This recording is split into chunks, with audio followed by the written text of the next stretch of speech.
10 days before Hurricane Florence ravaged the Carolinas, Texas farmers and ranchers were there, in North Carolina, experiencing agriculture in the Tar Heel State. The crops here in North Carolina that are unique to North Carolina particularly are tobacco, sweet potatoes. The livestock and poultry industry make up 2/3 of the farm income here in North Carolina.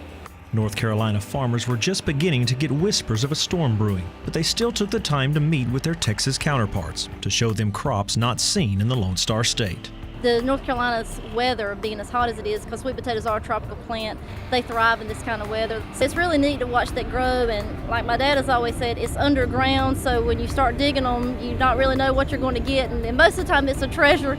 These East Coast growers have some of the same concerns and challenges as Texans: labor, water, regulations, and a disconnect between the farmer and the average family, causing some to even take legal action against local growers, claiming they're a nuisance. And that's something that's quite worrisome for the rest of us in agriculture, because some of those farms were there long before the folks that moved in and then decided to file that nuisance lawsuit.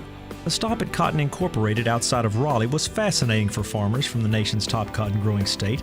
Then it was time to trade hog barns for horse ranches, as the Texans left North Carolina for Kentucky.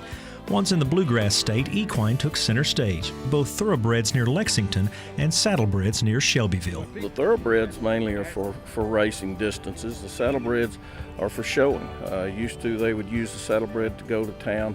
They're 3 to 5 gaited horses and they're easy riding. The thoroughbreds strictly for racing. But Kentucky agriculture isn't a one-trick pony. Cattle and poultry are also important livestock to the state.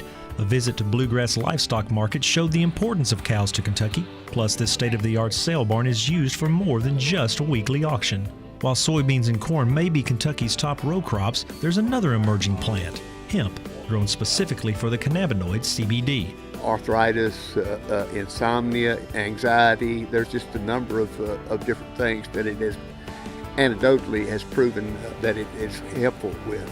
Because of hemp's infamous cousin, farmers must have a license through the Kentucky Department of Agriculture to grow industrial hemp.